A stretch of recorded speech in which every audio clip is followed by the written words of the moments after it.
Eastside business owners, and she is our neighborhood spotlight for this month, and I understand you're going to be able to return next month also, so that we can take advantage of getting the information out on Channel 16.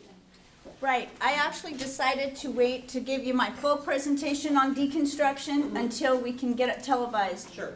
Because I think it's very important, but I have brought a handout. I'll set it on the back table. It's the tip of the iceberg in my deconstruction story, and I invite you to take one on your way out. Basically what I'm looking at is many people unable to find jobs, research that shows the reentry citizens who do find living wage jobs within the first 6 months have a greatly reduced recidivism rate. So let's get people working. We've got returning vets who need work. There's such a need for jobs. Deconstruction is labor intensive. We had, in 2008, the last year that I could find solid waste statistics on the internet, 705,000 tons of construction and demolition waste put in Indiana landfills. That's a one-year number. Many estimates would have 80% of that material reusable. We've got people actually abandoning homes and properties because they can't afford the materials to fix them. If you don't believe me, look at your health and hospital agenda for the hearings and just scan down. It's repair, demolish, repair, demolish. Homeowners can't afford it. Obviously, they wouldn't be in that situation.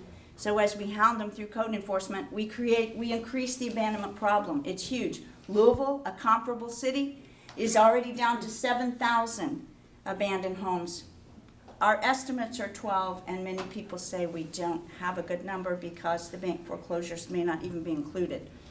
Just don't want to take up any more time. No, it's okay, Tobie, but I wonder, and I'm sorry, I hate to interrupt your presentation, but So I understood it. My full presentation comes next month. it does. But typically in our neighborhood spotlights, we've been looking at the traditional, neighborhood organizations where people get together and decide how the trash is going to get picked up or how to set up a crime watch. I think people are probably not familiar with what deconstruction is. Okay. What is the focus of that process? Could you kind of give people a little more information so that they have time between now and next month to look at that and come prepared with questions about how they might apply the initiative that you have going to their own neighborhoods? Okay. Deconstruction is the dismantlement of a structure. Currently, the only thing we do is demolish. I've got a cite on my handout to an Indiana Law Review article, and the fellow that wrote it did such a fine job researching this. He cites a city study, I think it was 2004.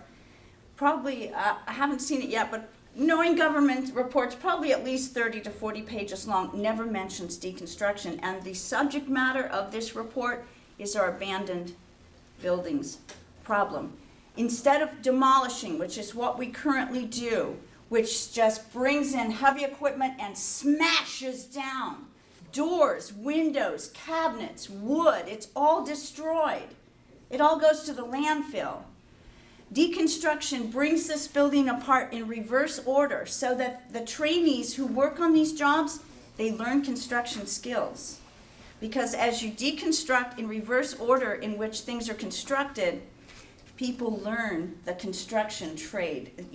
The possibility for jobs and job training is absolutely huge. And when you deconstruct, instead of taking tons of usable materials to the landfill, you have wood, windows, doors, cabinets, sinks, plumbing fixtures, you have bricks, you have so many things that can be reused. You also have an income stream because the asphalt shingles are recycled. The concrete can be smashed up and recycled. And yes, the recycling facilities pay for the provision of these materials. So I think it's a win-win. It eliminates blight, it creates jobs, and it provides a potential pool of building materials to repair the buildings that don't need to come down. Deconstruct the ones that do, repair the ones that do need to come down, repair the ones that need fixing. It's just kind of a unique approach You know, we have lots of conversations about how do we deal with abandoned housings in brownfields and things, and this is just kind of a unique approach that I think people are probably not really all that familiar with and the benefits that it can bring, so. I think so too. It's cutting edge now, and cities are looking at it, states are looking at it. I've got, in the presentation you'll hopefully get to see next month, I'm going to have citations to state and local documents, reports, even federal reports, where deconstruction it's been researched, it's being promoted, but in the words only. So we need an action plan, and we need to get moving. I've got, as I said, tip of the iceberg. I've got a few simple steps outlined here. I've got a link to my blog where I put resources as I find them, and I say let's get going. I think this is going to be something to help Indianapolis be a safer city with livable neighborhoods, which is what we all hope for once again. Do the boundaries of the East Side Business Owners, are there specific boundaries where you're really concentrating, or is this an initiative you're trying to do on a countywide basis? We started East Village Business Owners East Village. Association in December 2009 because we saw that we were losing business after business on East New York and Michigan streets. So that our focus is East New York and Michigan streets. We're open to membership for any business operating within the 46201 zip code. But if we get our deconstruction initiative going, we'll help any neighborhood in any side of town get something going where they live. As a little side note, I just learned that Habitat in Louisville, Kentucky, gross profit after expenses last year from their 3 resale stores of these kinds of gleaned materials, $1 million. So when people say there's just no money in deconstruction, forget about it. We all know there's money for job training programs, there's money for blight elimination programs, et cetera, et cetera. There's money from the resale of the materials. I'm sorry. My name is Dana Breed-Wise, and I'm from the Marion County Public Health Department. So it's my staff that writes those orders for repair or demo.